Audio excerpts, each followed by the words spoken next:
How did you almost die? MRSA infection in the disc on my lower spine, between L5 and S1.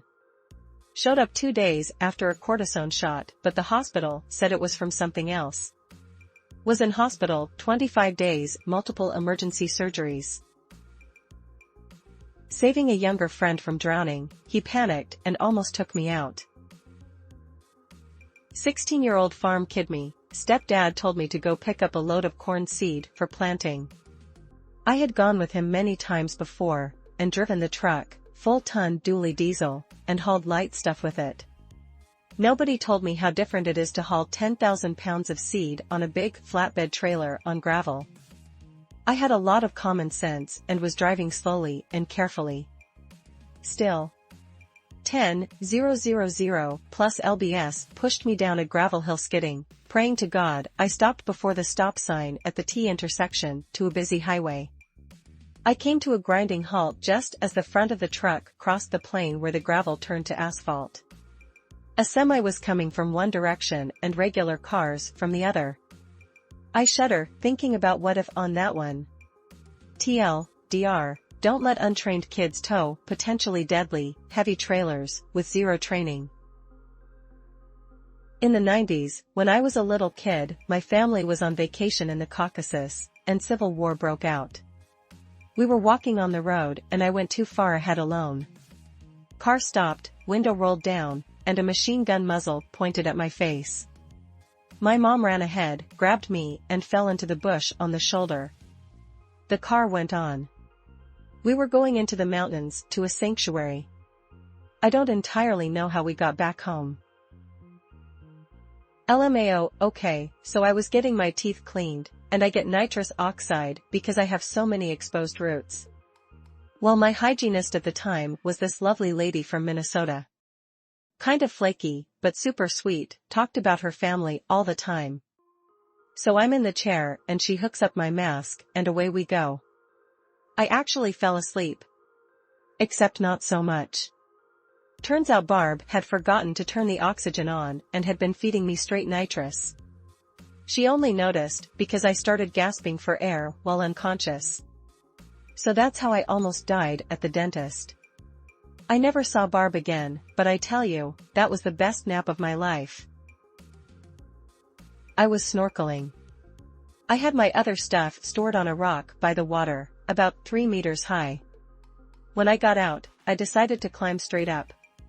Almost at the top, the rock I was hoisting myself up on came off and I fell back first onto the coral. If a friendly wave hadn't come in, I would have broken my back, at least.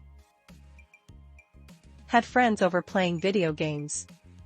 A pipe burst and gas was pouring into the house, but we couldn't smell it downstairs. My dad noticed and got us all out of the house. Fire chief got there and took a reading and level was so high he forbade anyone from going in. He said it's a good thing no one rang the doorbell because they can cause a spark which would have ignited everything. We had pizza on the way. Delivery guy showed up 5 minutes after fire department. Was at a party and took ecstasy. Later, I took a cab to go home 10 minutes away. Heart stopped in the cab. If that would have happened when I got home, I would have been dead. When I was 13, I got thrown off a horse into a barbed wire fence. As I was in the air, I could see where my trajectory was taking me and just remember wondering if I'd catch my neck on the wire and be killed instantly or maybe lose an eye to the barbs. Incredibly, I landed legs first and got some damn impressive lacerations, and the wind solidly knocked out of me, but no major damage. I got damn lucky. My credit report said I died, called them up and said I'm not quite dead yet. I got MRSA in my left leg. Being a hard head, I ignored my wife and daughters about the severity of it. I fell, couldn't get up without their help. They got me to the hospital in time to save my life. I don't remember anything until 10 days later when I woke up with a below-the-knee amputation. Doing great now, and I'm grateful they made me go to the ER.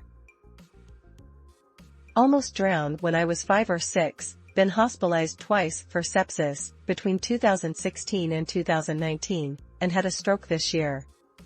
I'm 29.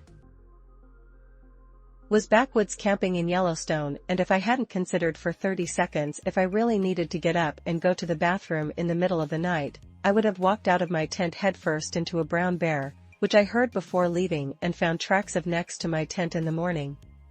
Spookiest moment of my life in hindsight. Twice. 1. Woke up to my apartment on fire. 2. Hit head-on by a drunk driver on a small bus, just after everyone got off bus exploded. I was hunting for fossil shark teeth along the Calvert Cliffs in Maryland, on the Chesapeake Bay. A section of cliff wall separated and came crashing down about 20 feet behind me. If I had been moving just a bit slower, I would have been crushed and buried by the falling dirt and rocks. Years of anorexia. Motorcycle accident. Car driver didn't check his side mirrors. It was absolutely empty road, beautiful sunny day. Just me and him. I'm glad I have expensive helmet cause his driver door couldn't even open, that's how hard was the impact. My speed was about 100 kilometers per hour, 62 miles per hour.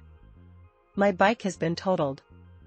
Thanks strangers for making some photos so I can prove that it wasn't my fault, because I was taken by ambulance right after an accident and have no chance to talk with cops at the moment. A strawberry.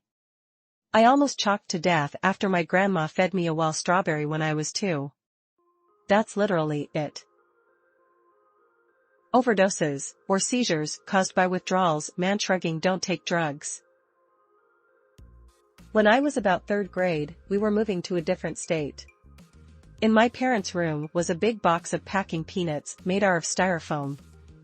As we played in and around them, they got broken into smaller and smaller pieces. Laughing and jumping, one of the pieces went down my windpipe and I couldn't breathe. Somehow I coughed it out and I was okay. When I was 18, I crashed my car at 170 kilometers per hour, spanned and hit a tree. There were 3 of us heading to school for an exam we were late for and none of us had seatbelts. Somehow we all just walked out without any scratches, etc. I can find pics if anyone wants. Flushed face person tipping hand medium skin tone.